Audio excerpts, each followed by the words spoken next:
Paying your bills on time. Bruce, that seems like the easiest thing and guaranteed to have a good credit score, right?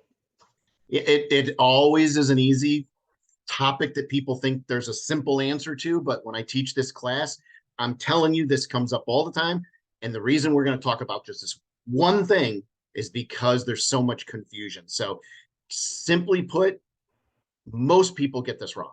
So I want to use a demonstration to make my point today. So I'm going to ask you to bear with me. This is what I do in my class all the time.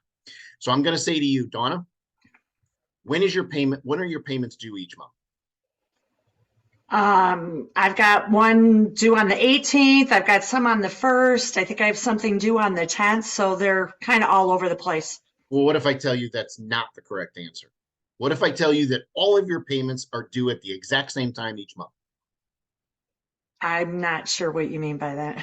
Well, they are. So and this is why it's important, and it's important to understand this basic concept, because if you don't understand this, the rest of it falls apart. And that's this: fine print every loan you get. So whether you have a mortgage, car payment, credit cards, student loans, multiple credit cards. Most people have multiple credit cards. There's a little clause in there in the fine print, like a font of 1 that you can't read, that says your payment is due on or before the due date. So you quoted me the due date. It's due on the 10th. It's due on the 19th, whatever that date is. But it's due on or before the due date. Probably never read that in any of your documents, right? No. Okay. Now, here's why I know that that's true. Because if your payment's due on the 19th and you give them a payment on the 15th, will they still take your payment, cash or check? Of course. Of course. So your payment's due on or before the due date. Why is that important? Because I said you've got to pay your bills on time. It seems like an obvious statement, but I'm going to talk to you about why that's not so obvious to most people when I'm sitting in this class. So all of your bills are due on or before the due date. So doesn't that make that simple? Isn't that simple? Well, it seems simple, but what about, I know at least with your mortgage, there's like this little grace period. Even though it has a date, there's like 3-4 days or something. So you do have until then, right? Okay, so it's an important topic. It comes up in class all the time. People will raise their hand and say, Bruce, I'm not late because I got a 5-day grace period.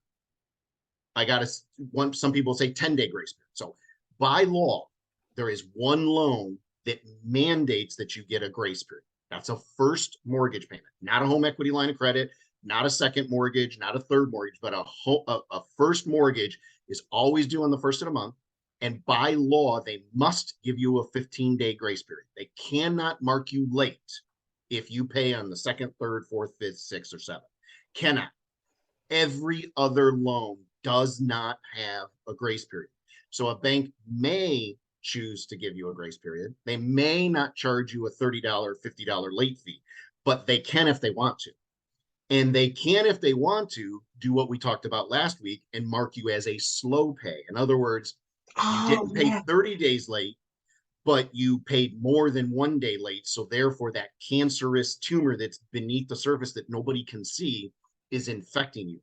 And if you've got 5 credit cards and you're paying all 5 of them late every month, and you're paying the car payment 2 days late, even if they don't charge you a late payment, they don't have to give you a grace period. So it is so critical. You can never, ever violate this rule. If your payment's due on the 15th, if it says it's due on the 15th, you have to make sure that it's there on the 15th, or that cancer will continue to eat away at your credit score, and you just will never be able to recover from it.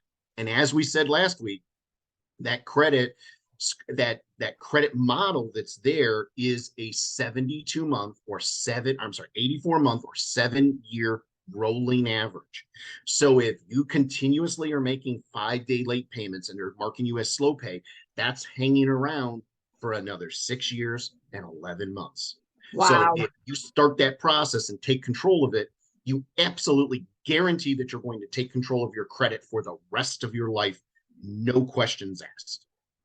And it seems like, well, if that's the case and somebody's thinking they want to try to buy a home later this year or even say next year, if they are doing these, using the grace period and all that, and they're in that slow pay category, it would be really good to speak with someone like you now to just start taking those steps to get that corrected, right? Because it's not like Absolutely. an overnight thing. Yeah, last week I brought up my term that I like to use called a hurry up and wait. You can't, if you say I want to buy a house next year and you talk with me now and I say stop making slow pays because you admit you're clearly making slow pays, you can't change what you did the last 6 years. But if you're buying next year, you've got 12 months worth of no more slow pays. So I can guarantee you, if you do everything else right, your score will go up because you've eliminated slow pays. And if we live within the 20% rule, like we talked about last week, you're going to increase scores again because you've gotten more points for not violating that rule as well. It's why rules matter. Very important stuff. So if you guys need to get help with this, be sure to reach out to Bruce or message me and I'll get you in touch with him.